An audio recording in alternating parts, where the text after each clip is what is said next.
Hello and welcome once again. I am Walt, and today our guest is from Lost Vape and Evolve. This is a mod that I purchased myself. I've been really procrastinating on doing this particular review. I'm going to talk a little bit about replay as well on this, and it was something that took me a while to wrap my head around in regard to exactly how I wanted to present that. So this is on the new Lost Vape Triade. Let's peek.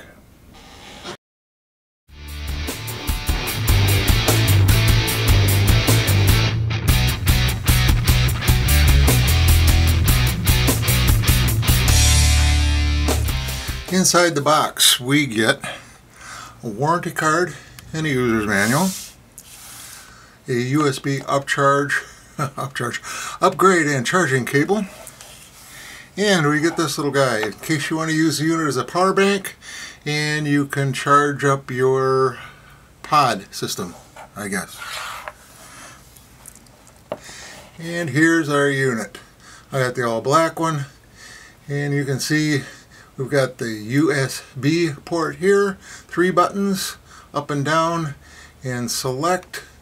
Got a nice, good size screen, and we have a power button. That power button, I want to talk about a little bit more, a little bit further on. Notice these 2 fasteners right here, and notice how this face plate comes all the way around and down. There's actually a tab on the bottom of this where it slips into the frame, and then all the way up and around to the top. Because this fire button came to me very, very mushy. Now the buttons down on the bottom for up and down and plus and minus and select, they're pretty clicky. They weren't so bad at all. But this fire button, it created a problem. 5 clicks brings it out of sleeping. You can't turn the mod off, but you can put it to sleep. Okay, going around the mod, you can see some real nice carbon fiber inlays, some venting here, obviously the frame itself. Okay, carbon fiber all the way around the back on this particular one. More venting on the other side.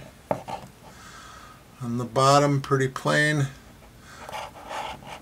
Basically, you can read it there. Flip it up, and we have DNA 250C with a very nice large platter on there, and a coated 510 pin, that center pin that is plated as well.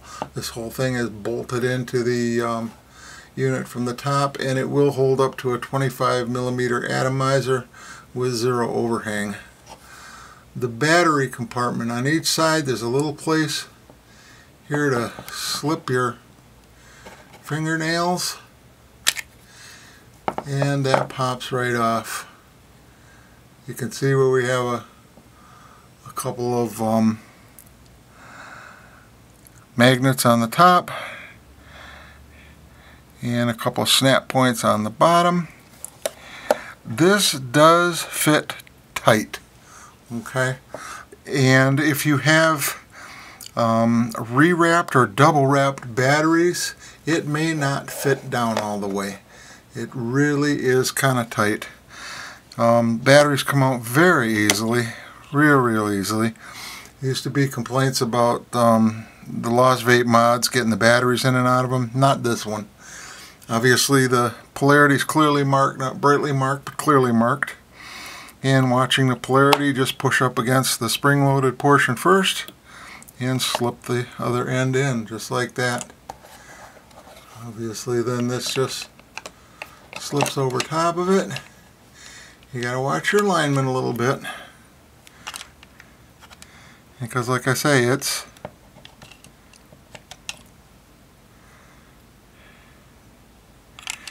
tight. There we go. There we go. And that will snap right into place. Okay, next up, we'll see if we can't get the lights down a little bit so we can see better to navigate this guy.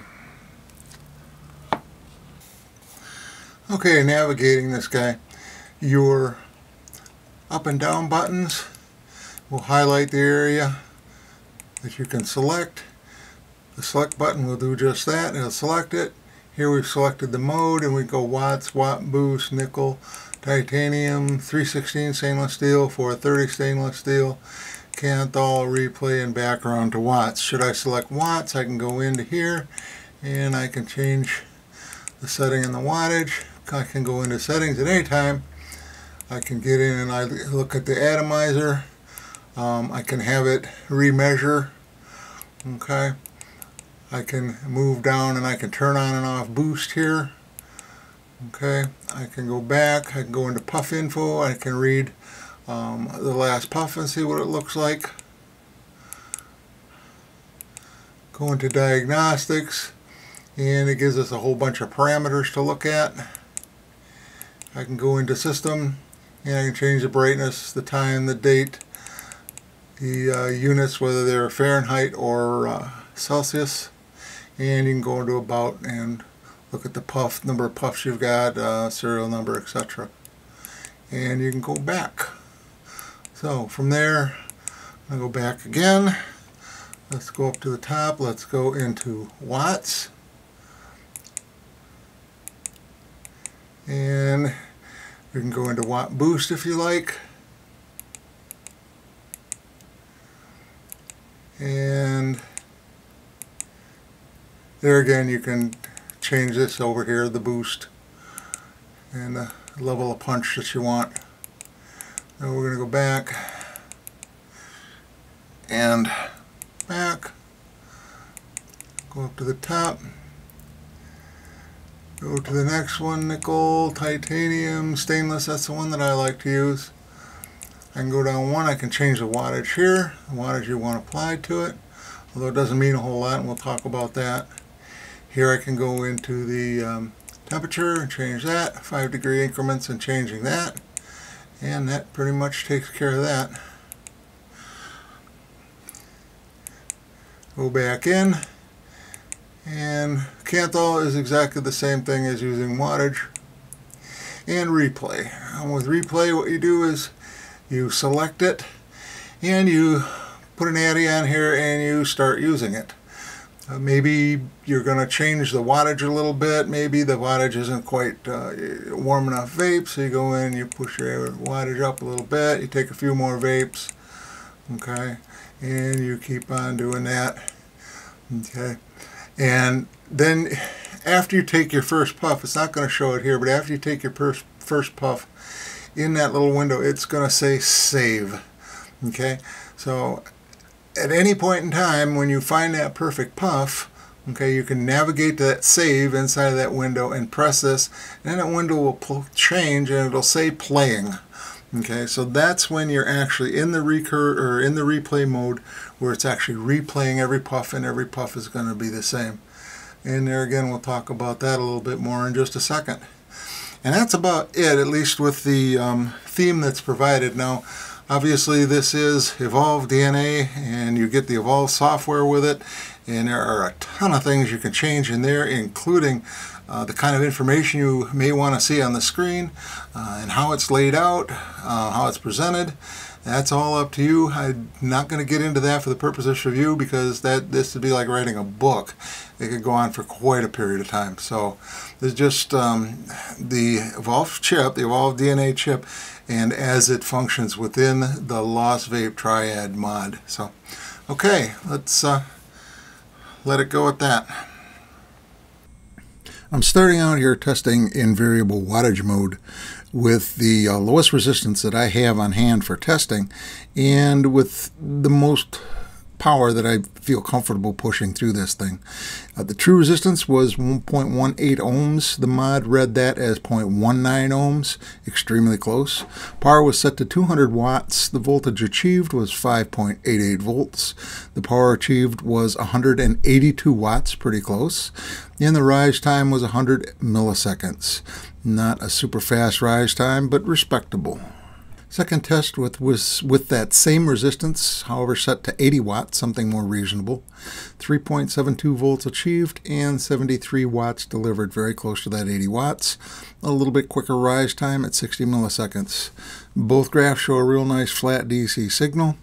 Variable wattage once again, pushing the resistance up to a true resistance of 0.27 ohms and the mod resistance at 0.26 ohms. The power was set to 70 watts, nominal wattage for that kind of a load. 4.2 volts was achieved, 78 watts, a little over this time, and a rise time of 50 milliseconds, a little bit faster again. Test number 4. Looking at variable wattage once again, true resistance was 0.53 ohms and the mod read it as 0.57. This was the greatest deviation that I saw this mod come up with. Power was set to 50 watts. It achieved 5.36 volts, also achieving 50 watts, and a rise time of 50 milliseconds. Again, real nice DC signal on the top there. Last one for variable wattage. True resistance of 1.03 ohms and a mod resistance of 1.02 ohms. The power was set for 20 watts. It achieved 4.52 volts and gave me exactly that 20 watts. Rise time of 50 milliseconds. Again, about the fastest that this mod has achieved is the 50 milliseconds. And that's it for variable wattage. Temperature control, what Evolve DNA is known for. The mod resistance was 0.42 ohms. The available power was set for 50 watts. The voltage achieved was basically, there's a little hump in the very beginning, but beyond that, about 5.36 volts. And the mod went over in wattage. It put out 68 watts, so it's not paying too much attention to what you program in there. It is again giving you what it thinks you need to get it up to temperature, and the set temperature was 420 degrees Fahrenheit while the actual achieved was 410, closest I've seen in a mod yet. A quick qualifier, I was unable to do the testing with software outside of eScribe. I just don't have that capacity. So this is done with the eScribe software itself. I think the software is accurate enough that it is depictive of an accurate description. Okay, now I'm going to make an attempt to look at the replay function. And this is not to try to define it. Okay, this is not to try to completely analyze it. This is more just to get some insight as to what replay is doing here. If you notice in the graph that I've got 4 circles there marked puff 1, 2, 3, and 4. Those are 4 puffs, okay, that I made once I invoked the replay feature, once it was playing back. You can see that the resistance is in purple and the green is in the green indicates power. And what I did prior to this is I put it in the replay mode and I took a number of puffs, and of course that addy was warming up and then, you know, changing resistance and whatnot, because they do use temperature controlled wire in here. Okay, and I finally found that puff that I wanted and I saved it. Now this is to me interesting. On puff number 1, what I did is I let that addy cool down. I let it cool down all the way back down to room temperature. I wanted to see, you know, if it could really create the same puff that I had, you know, many puffs into a vaping session where that addy was obviously warmed up, as was the coil. And what this thing did is it put out a lot of power, almost 90 watts, okay, to boost that thing up in a hurry, okay, till it got up to the same resistance. Now, if you think about that, the resistance is, for the most part, basically your temperature curve, because your temperature rides with the resistance. Okay, now this mod is not interested in the absolute temperature. It doesn't care if it's 300, 400, 500 degrees. It just wants to recreate that curve. Now what all it does to do that, I don't know necessarily. Okay, but you can definitely see, okay, in the second puff where, you know, again, it's a little bit different in the very beginning because it's warmer as it was when I set it. Okay, but it took a lot less power to get there. Okay, on the third one, you know, again, a very different power curve, and yet a different power curve on the fourth one, and yet on all 4 of them, okay, those resistance curves, okay, which again, in my humble opinion, are depictive of the actual temperature curve, they're almost identical. So it really is, Okay, able to recreate that puff every time, or really, really close. It struggled a little with that first one because that Addy was really cold. But if you look at it, it's not very far away. If that's a 2-second puff, you maybe have 100 millisecond difference in the very beginning before it achieves the same puff as the rest of them. So to me, this is pretty amazing, and again, gives us some insight into what this thing is doing. Okay, talk about it. I'm going to break this up into 2 different segments. First, I'm going to talk about that Evolve 250C chip. I also have a few mods that use the 250 chip that was not the C color and or with the menu system. And quite frankly, that was cumbersome. It was very difficult. Weird button press combinations that you had to try to remember. Very difficult to make changes on the thing. Get in and out of what I really wouldn't even call a menu system. More of a, you got to know where to find it to change it kind of a mess. So one of the things that Evolve had talked about was that they wanted to simplify. That was the biggest message they were getting from their users. Everything was too fiddly. It was too much work to get in and out of stuff, to set it up. People wanted something that was easier to work with. I think they really accomplished that with this particular chipset. That menu is very easy to navigate. It makes a hell of a lot of sense. In my humble opinion, even temperature control is very easy to set up with this thing. I select the type of temperature control I want, basically based on the metal that I'm using on the coils, and then I select a wattage, that I want to make available to it. Obviously, not that that makes a whole lot of difference, as we saw in the charts. And then I vape, and it just does a really nice job. Obviously, that replay is, I'm going to say that I'm very, very impressed with it. I think that's just absolutely amazing. I especially love it because very oftentimes I'll be using a mod and I'll set it down for a good period of time. One of those instances that really comes to mind is when I'm at a rehearsal. So I'll be playing music with the guys and it'll be sitting there and it's obviously cooling off. And I got a quick second between songs or whatever to get a puff out of it. I don't have time to take 3 or 4 puffs and work it up to that real nice good puff. I can pick this thing up and right from the get-go I get the same puff that I got every other time. That's just sweet. That is just really nice. Some folks, I guess you might say that it's a bit fiddly because you have to fiddle with it just as you would any other variable wattage mod. You play around with the amount of wattage you're applying, until you start getting those vapes that you really enjoy. And even then, of course, with variable wattage, you don't get that vape every time. You kind of got to work up to it. And in many situations, that's not a big deal. But obviously, with this particular setup with the replay, that's no longer a consideration. You get that vape every single time. So I think that is very impressive. Now, talking about the mod. The mod itself, it is a 3 battery mod. Okay, is it heavy? Yeah, it has 3 batteries in it. Okay, that battery weight is heavy. The mod itself isn't all that heavy, quite frankly.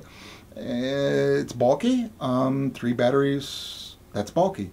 Again, the mod doesn't take up a hell of a lot more space than the 3 batteries themselves. So is the mod, is the mod either bulky in and of itself or heavy in and of itself? No, it's using 3 batteries. And obviously there are beatitudes to that. The battery life is really nice on this thing. There's no doubt about that. If you use over 200 or 220 watts, it's there all the way up to 300 watts. I don't know anybody that does, and I don't, but it is there. The aesthetics of it, I appreciate. I think it's just sharp. I think they did a real nice job. I chose to get the one that's all blackened in. They make a few different colors on this thing, but I really enjoy it. The feel in the hand. I have rather large hands, okay? But regardless of whether I hold it, for thumb firing or if I spin it around, okay, it just, fits in between the finger and the thumb and or on the first finger, real nice. Okay, I really do just like holding it. The hand wraps it around it real nice. It is a very comfortable mod to use, there's no doubt about it. Now, the fault that I found with it, and this is a bit of a stickler, that fire button, the first week that I used it, within a week, okay, just from natural hand oils and or juice that was on my fingers, it didn't leak. I didn't leak on the thing. That button started sticking, and it started sticking down. So the mod was constantly firing and wouldn't shut off. And I had to pull the batteries and then flick that switch a bunch of times till I got it to come back out. The next time I pressed it, it stuck again. What I was able to do is I was able to, those two screws that I showed you on the top, you remove those two fasteners, and this whole front plate, okay, opens right up and slides right out. It just holds those buttons up against the switches on the 250C board. The actual switches, the actual fire switch on the 250C board is plenty clicky. There's plenty of push on that. The problem is in the design, how they designed this button to mate up to that switch. That clickiness, that back pressure from the switch is not being conveyed to that button adequately. I took the thing apart, I cleaned it all up real good, and it worked for about another week, and then it did the same thing. I cleaned it up again, and this time it's been a little bit longer than a week. I'm thinking that, you know, as the button is used, okay, whatever finish they have on that or whatever, okay, it's wearing a little bit, and it's starting to work better. I am, though, at the same time, I'm very careful not to mash that button in, okay, because it exhibited this problem. Okay, I have been, you know, finger firing it and feeling for that little bit of a click that it has. Even though it's mushy, some of that click from the switch still comes through. So I've been very delicate with this thing. I did write Lost Vape on this because it is a Lost Vape problem. This is not an Evolve problem.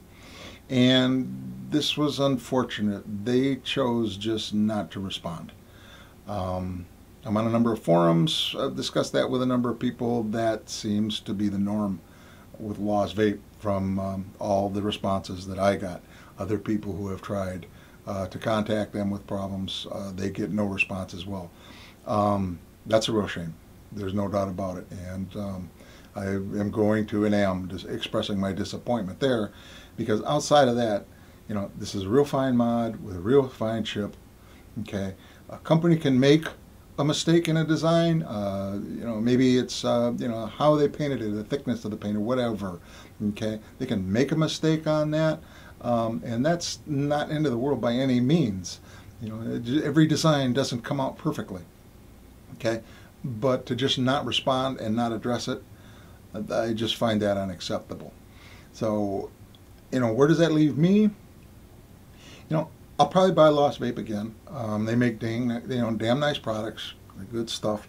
But I surely will do a lot more research before I pick up on one of their new products. Again, you know, that's just kind of unacceptable. So that's where I'm going to leave it with this one. As always, appreciate you watching. I appreciate the view, and hope to see you around again sometime.